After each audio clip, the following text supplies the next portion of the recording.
now? Okay. How many of you here are not actually on the tour but have just come in for this bit? Oh, quite a few of you then. Okay. Right. So this bit is just about the history of Biddulph Grange itself primarily. The church will come into it a little bit, but it's primarily about the history of Biddulph Grange that most people don't know anything about. Okay, let's start at the beginning. There was once on this Biddulph Grange, for those who haven't actually been into where it is yet, is a property of considerably many acres that belonged to the family called the Biddulph family for many generations. And ultimately it was just turned into an old farming community, a farmhouse, and it was just farmland. But in 1850-ish, various accounts of different dates, but around 1850, what happened is a man called James Bateman, who was new money. In other words, his family made their money in the Industrial Revolution. He owned steel mills, he owned interests in mining and all this sort of thing, coal mining, and it was ironworks, you name it. And his father had built up a massive business empire. And they used to live at nearby Kindersley, in a house there. But he decided with his wealth, when he inherited it, that he was going to build a house for himself from scratch.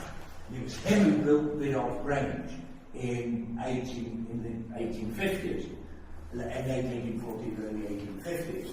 And what he did was to buy up loads of area around here that used to be farmland and so forth, and created the Biddulph estate, which, for those who live around here, which going north went all the way up and included the Grindstones, so it went way up until the border of Cheshire, and down south it went all the way down to Biddulph Moor, the village.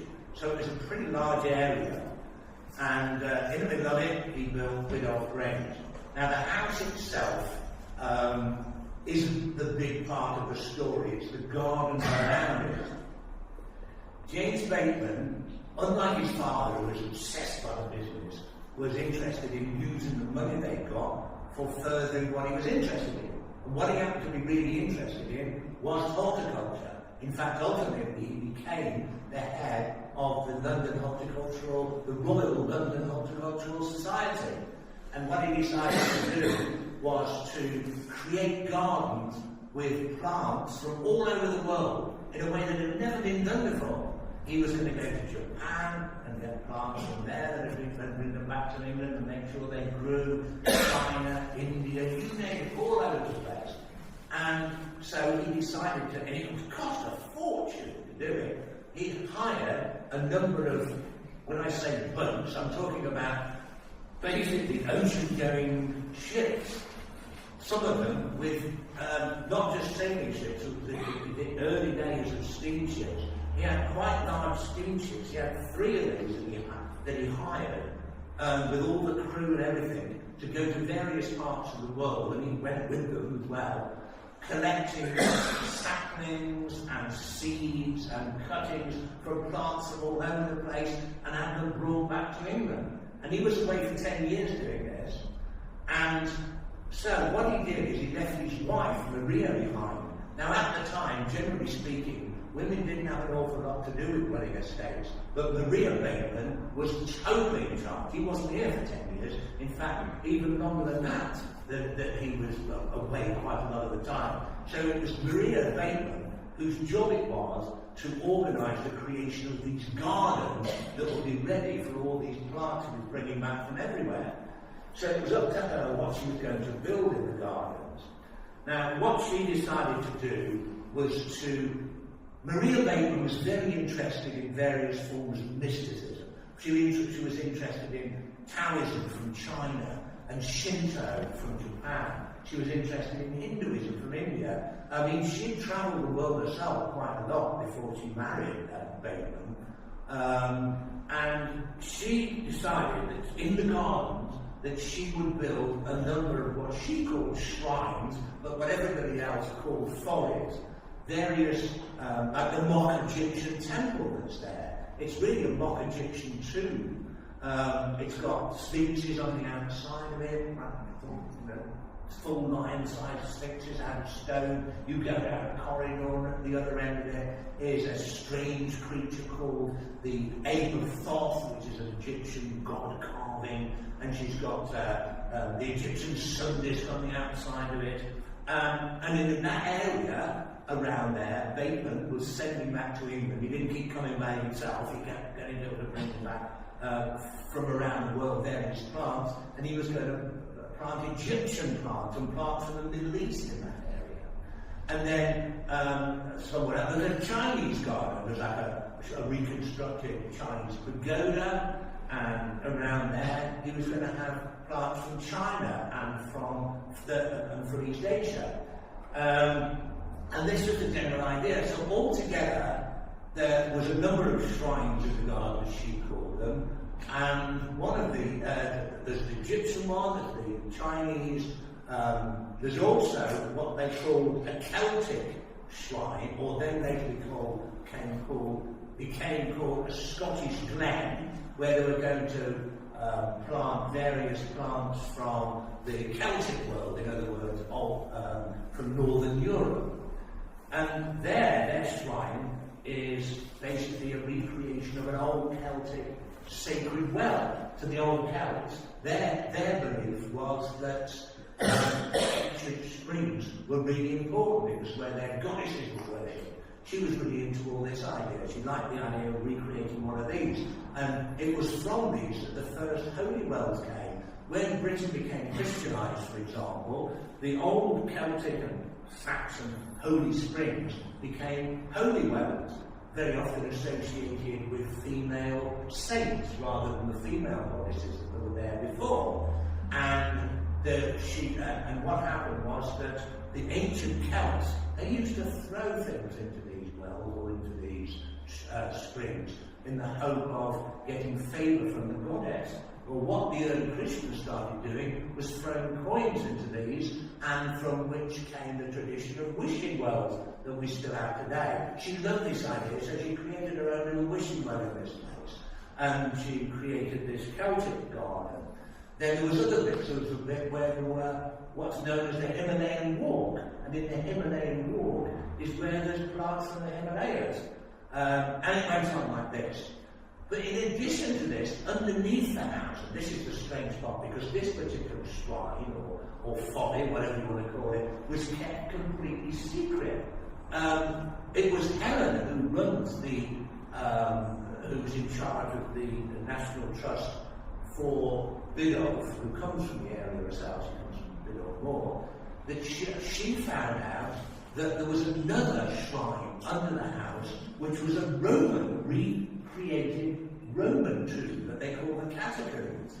No one had known about this, and what happened was that she found some old issues of a gardening magazine from the 1850s, written by a famous local gardener, and he wrote all about the various follies that are in the grounds of Biddulph Grange, and how the plants are being brought back from around the world and how wonderful it was.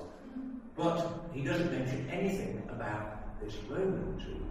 But Helen managed to get hold. They found in Biddulph Grange the original typewritten manuscript that this gardener, this landscape gardener, had written about Biddulph Grange for this magazine. And it's word for word everything he talks about, everything else, except he talks about this Roman catacomb underneath the house that never appeared in the book, in the magazine itself. So it's quite clear that they wanted to keep that quiet. So it's interesting, we'd be fascinated to know what kind of plants they were growing underground, under the house. So was this Roman catacomb for some other purpose? We don't really know. Maybe she was growing mushroom. I suppose you could do that. But this was under the house, and it was, we know that it was there because they actually went round the Middle East, round Italy and Rome, collecting ancient artifacts and putting them in this tomb. There's an entire sarcophagus there where they buried somebody at one point, but that was brought back, that was put in that tomb. That's now in the Potteries Museum in Stoke-on-Trent. You can see it, and other things that were once in that tomb, in that underground vault, in that Roman catacomb, tomb, whatever you want to call it, and now in the Potteries Museum. Now, so they built these shrines for the plants, but I think it was because Maria was fascinated by all these ancient cultures that she had these things built and called them shrines rather than follies. And in fact, she probably recreated ancient rituals, or whatever you call it, in China, for example.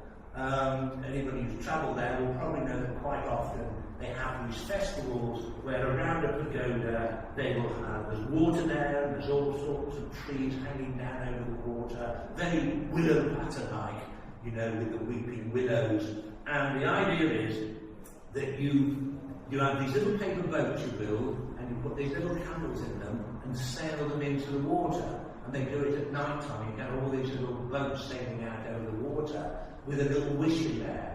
It's like sort of people put prayers into the Wailing Wall in Jerusalem. They put a kind of wish for the ancestors, or a goddess or a god or whatever, to bring them good luck. And that still happens in China today. It's still a tradition. And they believe that sometimes they can ask questions to the spirits, and they can answer them in turn when the wind blows through the overhanging trees, through the weeping willows, and you can see, they say that you can hear the voices of the ancestors advising you what to do. And we know that Maria Bateman used to do that, because I've got a couple of photographs taken in the 1880s of people doing that in that place. So it wasn't just it was there, this is an old, a reconstruction of an old Chinese place, and nothing happens here. She used to recreate the traditions of those places too. And we know that she used to get people to dress up in Egyptian costume and act out various Egyptian, what she thought were scenes from the Egyptian Book of the Dead inside the tomb. There was actually what's interesting is that the old descriptions of the Egyptian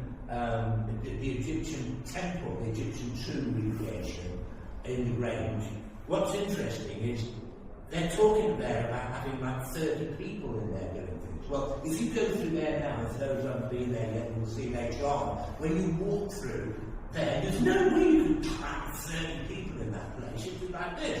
So there must have been another room, and it's only recently we've discovered there probably was one, and there's a place in there which we'll go later on. When you knock on the wall, you can tell it's hollow. The one, when you look round the back, you can see where the walls were of a bigger room that has since been closed off at some point. And she used to do these things from the Egyptian Book of the Dead, and everybody used to dress up. Now, some of the local people used to think this was a bit weird, so she described what she was doing, not as recreating ancient Egyptian rituals, she described them as rustic faiths. And so when you read these stories about what was going on at Biddulph Grange from magazines that were written in the late 19th century, you say, oh, we came to Biddulph Grange today to look at the garden, wonderful gardens. There was a rustic faith going on. That probably meant people dressed up as ancient Egyptians or something. And I don't know what they actually did at the area, which was Celtic, but there's no photographs or any reference to that. But they must have done some Roman-type stuff underneath their house in this great big underground temple that was there. It must have been pretty big, because when this guy describes it in the bit that was kept out of the magazine, it seems to be about 50 paces long. I mean, that's like this, it's quite big under there. We've tried to, it's been sealed off. The entrance to it used to be, if you go to Biddulph Grange now, near where the cafe is, right there there's this great big yew tree in the middle of a grassy area below where these 4 round windows are in the side of Biddulph Grange. And that used to be, back in the 19th century, that used to be a conservatory there that they called the Chrysanthemum House. It was like a greenhouse, and those steps went down there underneath the Grange to where this, what they call the catacombs was. So that's where you could get into it. I've been told that when they were doing some digging around there a couple of years ago, they found the beginning of the steps that go down there, but it's been sealed off. But it is said that there's an entrance to get in there from the inside of the house that nobody quite knows where it is, but we'll be talking about that later. Okay, so she was building all these things and putting all these plants there that Bateman was sending back to her, and doing her own things there, recreating Egyptian ceremonies and all this sort of stuff. And the interesting thing is that lots of quite famous people got interested in what Maria Bateman was doing and wanted to come along to see these fetes, as she called them. And a lot of the people that later became involved, I mean, Maria was the first person to do this. Ultimately, so much money was spent on hiring a fleet of ships and going around the world and building this thing and buying all this stuff. The Batemans went broke and they had to sell this place. And when they sold it in 1870 to a family called the Heaths, that were even richer than they were. And those ironworks and things all around Stoke-on-Trent. They came from a place called Clough Hall, which is a few miles away from here, and they decided to buy this place as well. And the person who lived here was the Heath's daughter, Mary. Basically, a guy called Robert Heath, who was an MP and an extraordinarily wealthy man, bought the place just so his daughter, Mary, could run it herself, because she liked the gardens. But she became fascinated by this whole dressing up as Egyptians and all this stuff. And she only lived for another 2 years. She's the one who's buried. If you look around there, there's this massive tomb there. That's her and her brother William's tomb underneath there. And Mary Heath, for those who are coming on a complete tour, we'll be talking about her later on. But that's her tomb there. And what's interesting is for ages nobody knows quite how, don't say when exactly how she died, nobody knows how she died, but we've been doing a lot of research into genealogy. She married a man who was a surgeon, an army surgeon in India called Heffernan, and she became Mary Heath. She kept her name. She was one of these early feminists. She kept her own name, Mary Heath. And she had a daughter called Mary Heath Heffernan, and there's no more. The daughter is born at the same time as she dies, on October the 13th, 1872. It seems she died in childbirth in London, at the home of one of the homes of Heffernan, of her husband, Joseph Heffernan. Interestingly, the name Heffernan in Irish means demon. I don't know what that's all about. Anyway, so, consequently, Mary Heath dies young. It's then that, for those who were with me a few moments ago when we were at Laura Heath's grave, it's then that Laura Heath, her sister-in-law, takes over running the Grange. And it's then really that it starts to attract lots of it. Laura was totally into all these ancient Egyptian things and old Chinese rituals and customs and all this. And she attracted the interest of a lot of pretty famous people. Firstly, many of you may have heard of the Pre-Raphaelites. They were painters in the 19th century, were fascinated by ancient subjects, ancient myths from ancient Egypt and Greece and so forth. And so they like to actually come along and paint these people dressed up in Egyptian clothes and Greek clothes and all the rest of it, and react and act out ancient Greek tragedies and things in the grounds of Biddulph Grange, in amongst all these shrines or follies. And a lot of Pre-Raphaelite paintings were done there. A lot of Pre-Raphaelite painters got involved in all this. Laura Heath, another thing that Maria had done at the beginning is that she was absolutely dedicated to the idea of furthering the lot of women in the 19th century. Until that time, women had almost no rights under the law. And Maria Bateman, as well as her friend who was called Barbara Bodichon, set up a group called the Ladies' Circle in London and started doing the very first ever feminist magazine in the world that they published down there. And they started the work that ultimately led to the suffragettes and to women working towards female equality. And they did a lot of work to bring the government to start bringing in rights for women, like the right to own property, other things like the right to divorce that they hadn't got before, and all sorts of other things. The right to inherit, the right to be educated. And they did a lot of work on this. Laura was massively into all this. We don't know how much Mary Heath did, but we know that Laura Heath is buried out there. We know that she was heavily involved in this, and she attracted a lot of people to her circle that met here from the 1870s onwards until she died in 1897. So, who did they involve? Well, one of the people that, a lot of the pre-Raphaelite models became interested because, for example, we've all heard of William Morris, the man who did the wallpaper, one of the big pre-Raphaelite artists. Well, his wife, Jane Morris, everybody knows her as being a model. A lot of the pictures, old pre-Raphaelite pictures you see, it will be this woman with the red hair now, that very often is Jane Morris. And everyone knows her as pretty often like model, supermodel of the age. But she was an astonishing woman.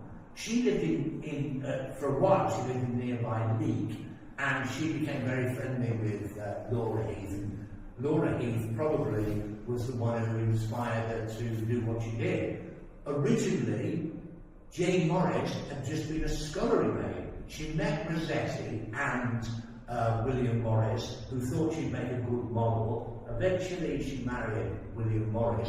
She educated herself while coming up here to speak 5 different languages. She used to sort of speak, "Oh, blimey, mister," and ultimately it was, "Hello, sir." She was so good at what she did that she was able to be taken to royal banquets, and everyone thought she was a lady. She became best friends with the Countess of Argyll. And it was when George Bernard Shaw met her that it inspired him to write the play Pygmalion, which became this play, My Fair Lady. She basically spent most of her time here while she was educating herself. So the real story of My Fair Lady took place at Biddulph Grange. And the person who was training her wasn't a man, but a woman, Laura Heath. It wasn't what's his name? Higgins, but what's his first name? Just you wait, Henry Higgins, just you wait there, Henry Higgins. The actual real Henry Higgins was Laura Heath. And who else came here who was being inspired by them? Oh, by the way, Jane Morris, she was the one who came up with the idea for William Morris wallpaper. She did all the designs. They were living here because in Leek there was a paint factory, and a guy there was the world's greatest expert on paint.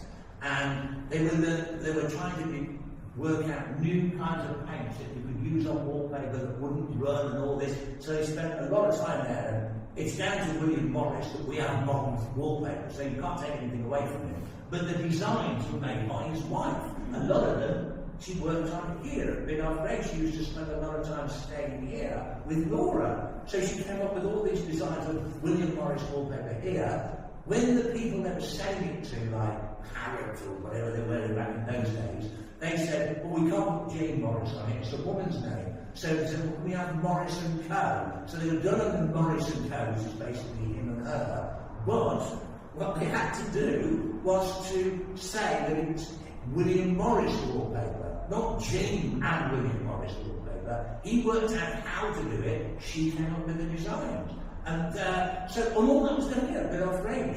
Now, when you go around Biddulph Grange now, all you learn about is the gardens that James Bateman made. He came up with the idea, he was a plant expert, credit where it's due, just like William Morris was the expert on wallpaper.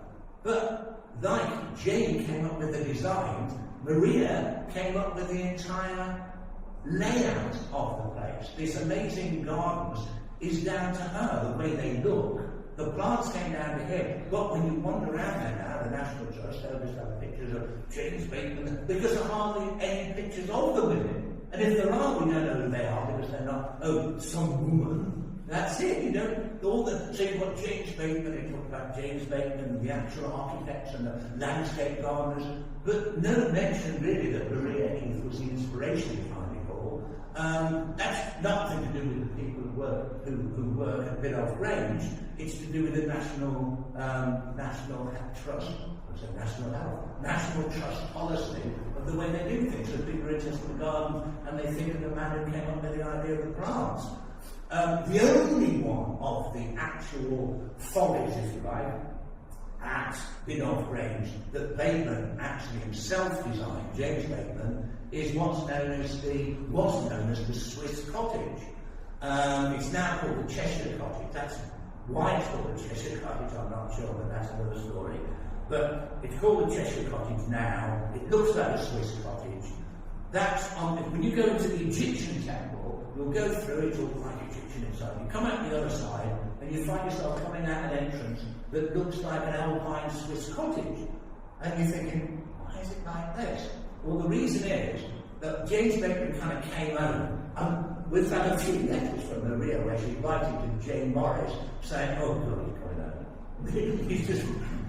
She wasn't happy when he used to come home. He's going to start interfering. Just let me finish it off. Just let me finish these gardens.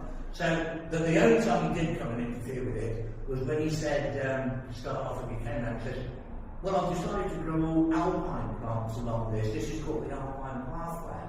You know, I don't want an Egyptian temple here.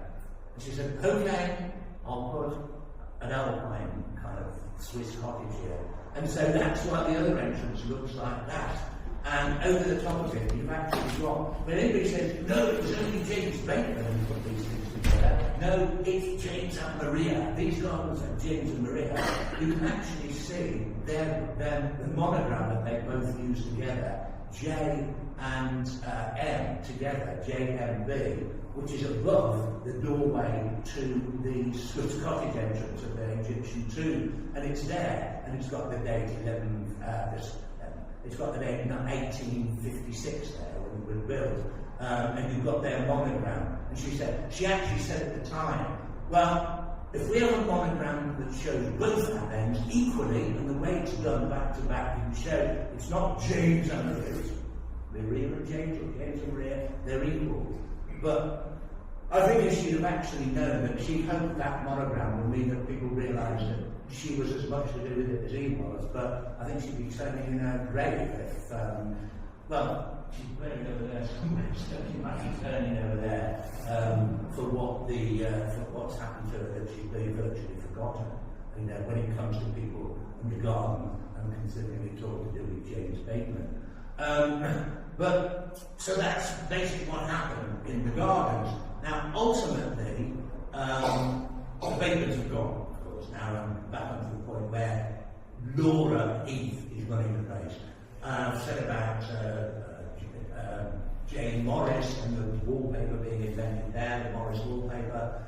Who else was another character you may know, Bram Stoker, the person who invented Dracula's story, who wrote the Dracula story. He wrote a number of other stories that are far less famous, but he was inspired to write a story called The Jewel of the Seven Stars. You probably haven't read it, but there was a film called The Awakening that they made of it with Charlton Heston a few years ago, where they turned it into a movie. It's basically about somebody who decides to raise the spirit of an Egyptian mummy in the form of an Egyptian princess who was a mummy. And the story that he wrote is the mummy comes to life and all hell breaks loose. And ultimately, the story was taken up by Boris Karloff and turned it into The Curse of the Mummy, where the mummy, originally she took the mummy is a beautiful princess queen who comes back to life and blah, blah, blah. But then Boris Karloff turned it into this, you know, what do mummies do? So that whole idea of the mummy, he wrote the story of The Jewel of the Seven Stars while staying at Biddulph Grange. He was a close friend of a woman called a famous actress in Victorian London called Florence Farr, who was also an author and a good friend of George Bernard Shaw, and that's how George Bernard Shaw got to come here and witness what Jane Morris was doing and inspired from My Fair Lady, so that was done here. And then you've got the situation where Bram Stoker is here writing one of his stories, not Dracula, but one of his famous stories actually here. And he set the original story of the idea of them bringing about trying to raise the mummy of an Egyptian from something that Laura was doing in the Egyptian temple. They were reenacting something from the Egyptian Book of the Dead. And he thought, sorry.